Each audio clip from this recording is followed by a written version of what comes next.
Douyin? Douyin is TikTok, or rather TikTok is Douyin.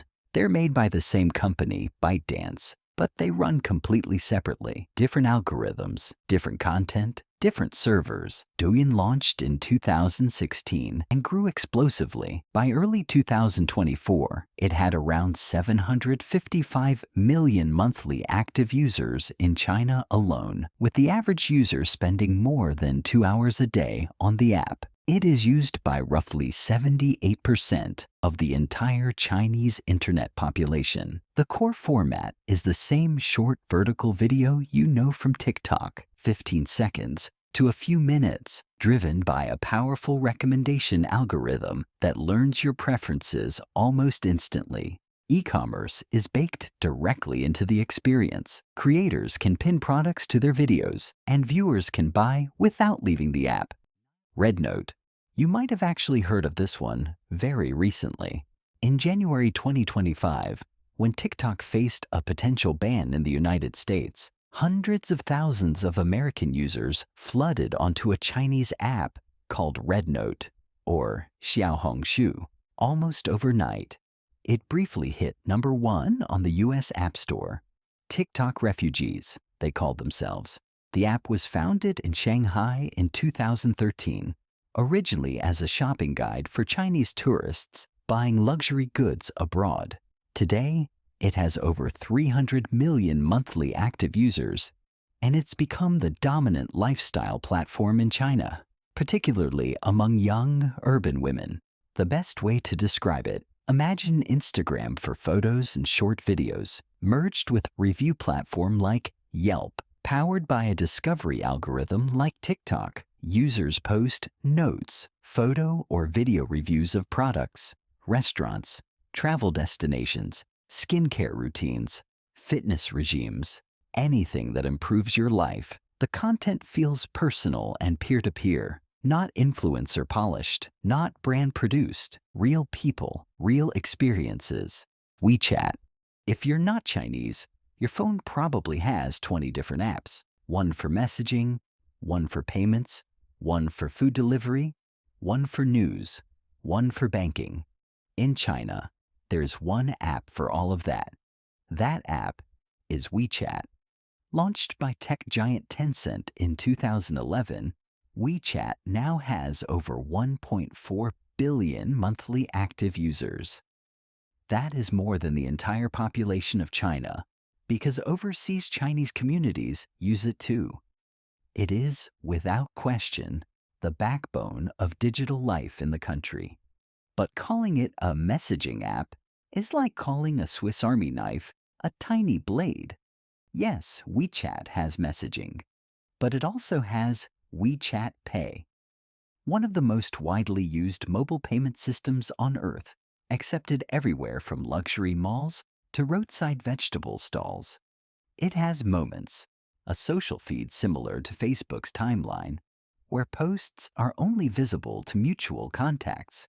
It has mini programs, over 4 million lightweight apps embedded inside WeChat itself, meaning users can hail a taxi, book a doctor's appointment, order groceries, or play games without ever opening another app.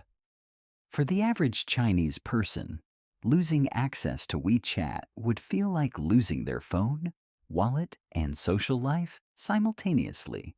Kuaishou, which literally translates to quick hand, started in 2011 as a GIF-making app before pivoting to short-form video. Douyin is the app of urban China. Kuaishou is the app of everywhere else. Its users skew towards smaller cities, rural towns, construction workers, farmers, street vendors. Kuaishou represents a huge, often ignored part of China's population, and those users are deeply loyal. The platform has cultivated something called Laoti culture, a word for close, trusted friends. The algorithm rewards genuine engagement over viral moments. Weibo.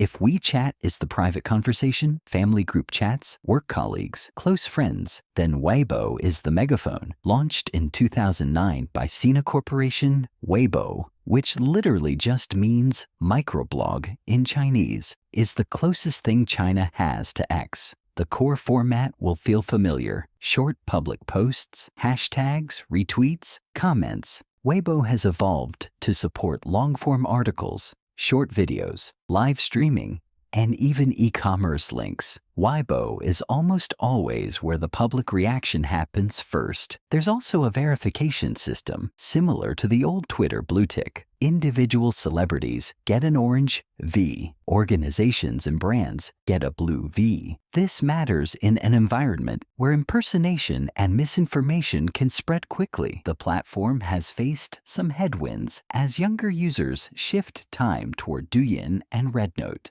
Zhihu, China's Quora. Zhihu is China's largest knowledge-sharing and Q&A platform. Think of Quora, but denser, more expert-driven, and taken more seriously. Anyone can post a question on Zhihu. The best answers rise to the top through upvotes. Roughly 35% of contributors are industry experts, doctors, engineers, academics, writing essay-length, well-researched responses to complex questions. Zhihu is proof that depth still has an audience, even in a world built for the scroll. Bilibili.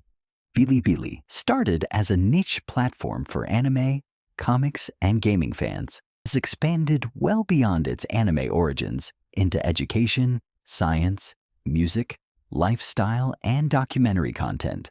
But the core spirit remains. What makes Bilibili visually unlike anything in the West is its Danmu system. As you watch a video, comments from other viewers scroll across the screen in real time. It creates a feeling of watching together with thousands of strangers. Bilibili's user base is overwhelmingly young, historically 75% under the age of 24. Bilibili is what YouTube might have become if it had stayed committed to community over pure commercialization. QQ.